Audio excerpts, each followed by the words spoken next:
Red de frío. En este video revisaremos todos los elementos de un sistema de vacunación que conforman la red de frío. Hablaremos de los elementos que la integran, revisaremos de forma general cómo está conformada, cómo debe operar y cuáles son los puntos esenciales que debemos de tomar en cuenta para garantizar la seguridad y eficacia de las vacunas hacia la población.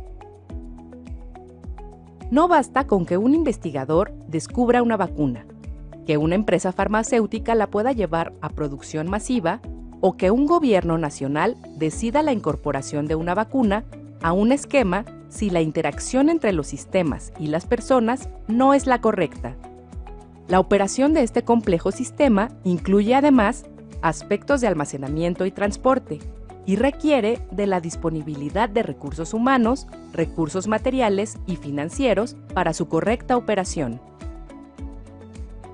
Empecemos por los recursos humanos, ya que son el elemento más importante del sistema, pues son los que se encargan de asegurar que todos los eslabones de la cadena sean adecuados.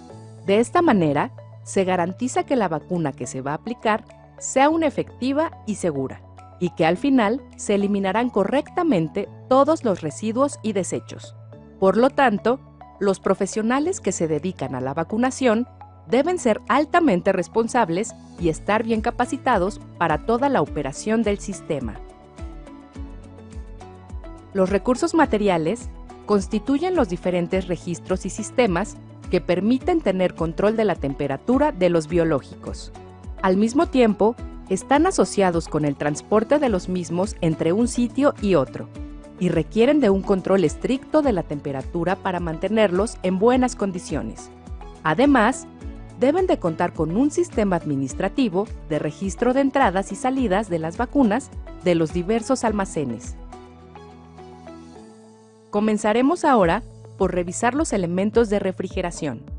El primer elemento de refrigeración corresponde a las cámaras frías, las cuales son grandes cuartos que permiten almacenar gran cantidad de vacuna, a partir de las cuales se distribuye a los sitios en donde se van a aplicar.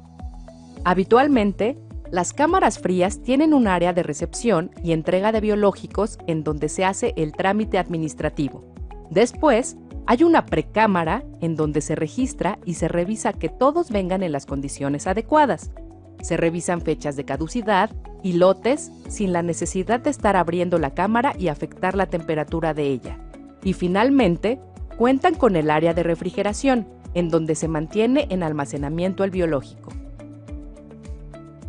Respecto al área de refrigeración, algo que es muy importante para evitar el acúmulo de agua, como la del deshielo, y que en algún momento pueda modificar la temperatura del biológico, es contar con bandejas o charolas de acero inoxidable perforadas para que el agua no se condense ahí. Además, no deberán de ponerse las cajas del biológico directamente sobre el piso. Deben de tener una tarima que puede ser de madera o de plástico que la separe del piso y permita el flujo de aire, y con ello mantener una temperatura homogénea de toda la cámara. Finalmente, en las puertas y accesos a las cámaras, siempre debe de haber una cortina de plástico de vinil como tipo falda hawaiana que permita entrar y salir de manera que no se tengan que estar abriendo y cerrando las puertas, y con ello alterar significativamente la temperatura interior de la cámara fría. El elemento siguiente son los refrigeradores, los cuales son elementos productores de frío y que son indispensables para mantener las vacunas en las condiciones de temperatura adecuada fuera de las cámaras frías. Es muy importante entender que los refrigeradores, que aunque se llamen igual, no son los mismos que se utilizan en las casas y no se deben de utilizar frigobares ni utilizar refrigeradores de puerta de cristal, porque estos no tienen las características necesarias para dar un mantenimiento estable y constante de la temperatura. Es fundamental poder conservar los niveles de temperatura y para esto se debe llevar un registro muy estricto tanto en las cámaras frías como en los refrigeradores. El intervalo de temperatura debe mantenerse entre +2 y +8 grados Celsius de temperatura. Regularmente, la temperatura recomendada para los termos que trasladan las vacunas a una comunidad es entre +4 y +8 grados Celsius. Para el registro de temperatura, se cuenta con termorregistros, termómetros, alarmas y registros de control de temperatura y gráficas de registro. Respecto a los termograficadores, son uno de los elementos más importantes para el registro de la temperatura, ya que de acuerdo con una gráfica circular que avanza en el tiempo, se registra la temperatura a lo largo de 24 horas. Dependiendo del modelo que se utilice, se puede llevar un registro semanal o mensual. Actualmente, existen modelos con registro digital, lo que permite mayor facilidad para el control de la temperatura. Por otro lado, también se requiere de las gráficas de registro de control de temperatura, en donde se recomienda que se anote la temperatura una vez por la mañana y una por la tarde, de tal manera que se pueda tener una idea de lo que va pasando a lo largo del día. En la gráfica se puede ver si la temperatura disminuye o aumenta fuera del rango, por lo que se tendrá que modificar la temperatura del termostato. Transportar las vacunas desde una cámara fría a una unidad de salud requiere de contar con transportes con refrigeración. Generalmente, estos se utilizan para transporte de grandes cantidades de vacuna, pero cuando no se cuenta con este tipo de vehículos, se utilizan termos o hieleras. Los termos chicos o los termos que puede cargar una persona se utilizan para actividades diarias de vacunación, y los grandes son los que se utilizan para transporte y traslado de mayores cantidades de vacuna. Los termos deberán ser de plástico de alta densidad, por lo que no se recomiendan los termos de unicel o de material más frágil.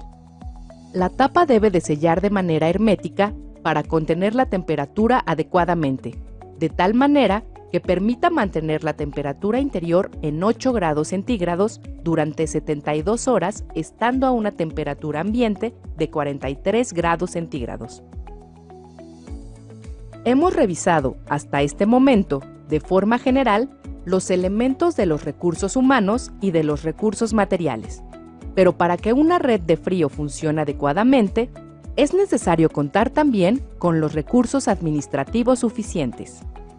Estos van a permitir tener un control estricto de la vacuna que entra y sale, es decir, una especie de inventario que permita vigilar los movimientos de los biológicos de manera de que se pueda asegurar que no se está regresando una vacuna que ya salió a campo o que tiene el riesgo de haberse contaminado o que se pudo haber descompuesto y regresarla al almacén donde están las nuevas.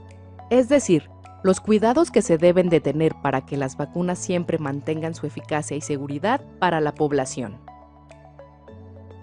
Por último, revisaremos la inactivación y desechos de vacunas, ya que esto es fundamental para evitar que una vacuna que ya no sirve entre nuevamente a la cadena de distribución y evitar que pueda causar un problema de salud de la comunidad. Puede ocurrir, por ejemplo, que una jeringa o aguja esté mal desechada y que pueda causar una picadura y una infección a una persona, o incluso puede suceder que una vacuna se deseche de manera incorrecta y que contamine una fuente de agua y condicione una epidemia de esa enfermedad.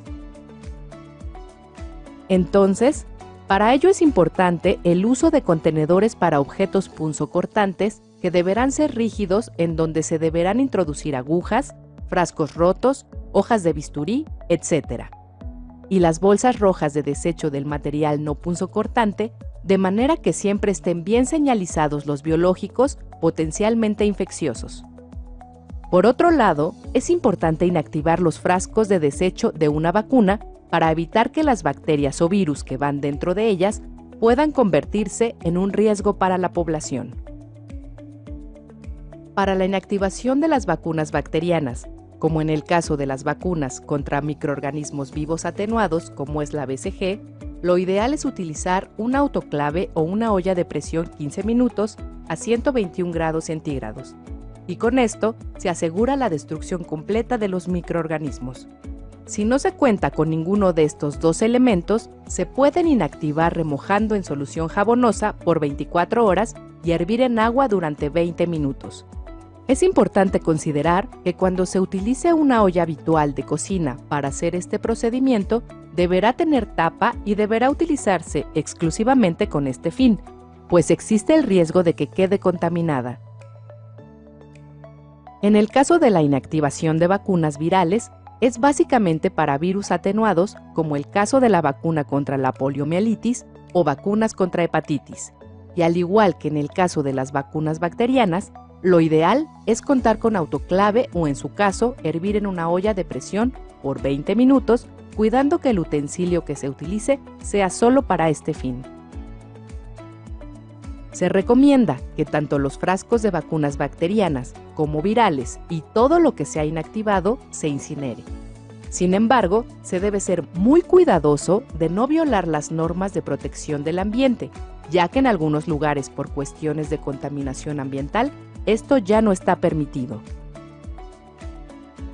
Por último, respecto a los aspectos de contaminación y caducidad, siempre que se sospeche que una vacuna en frasco, multidosis o una jeringa prellenada puede estar contaminada, habrá que desecharla e inactivar. No se debe de poner en riesgo a la población y habrá que eliminarla. Por otro lado, para asegurar la eficiencia y seguridad de las vacunas, debemos estar muy pendientes de la caducidad de ellas, y es importante que al aplicar un biológico se corrobore la fecha de caducidad, la cual se deberá mostrar a la persona a la que se le va a aplicar o al padre o tutor en el caso de niños. Una vez que se alcanza la fecha de caducidad, la vacuna deberá de darse de baja, inactivarse y desecharse.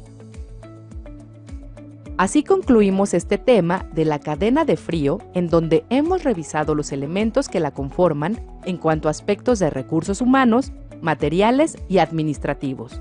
Les recordamos que es importante que revisen información adicional y se acerquen a sus unidades de salud a verificar que la cadena de la red de frío funciona adecuadamente para garantizar la seguridad y eficacia de los biológicos.